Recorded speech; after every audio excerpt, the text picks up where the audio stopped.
Today, we're diving into the world of Japanese desserts with a classic recipe that's been enjoyed for centuries: mochi. Here's what you'll need for our mochi adventure. 1 cup of glutinous rice flour, also known as mochi. 1/4 of a cup of sugar. 1 cup of water. Potato starch or cornstarch for dusting. First things first, let's set up our steamer.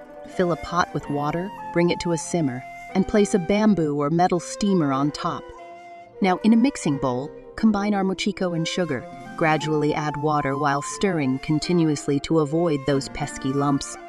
Pour your mochi mixture into a heat-proof dish or shallow pan lined with parchment paper. Place it in the steamer. Cover with a lid and let it steam away for about 20-25 minutes until it becomes translucent and has that perfect sticky texture.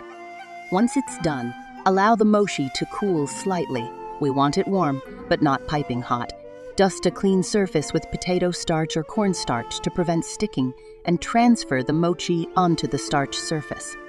Now comes the fun part. Cut the mochi into squares or rectangles.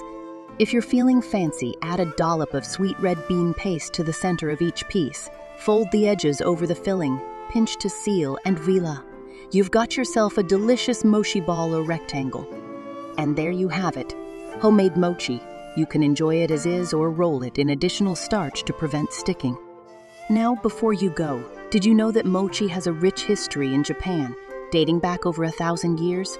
It's often associated with celebrations and is considered a symbol of good luck and longevity, especially during the Japanese New Year festivities. Thanks for joining us today. Happy cooking!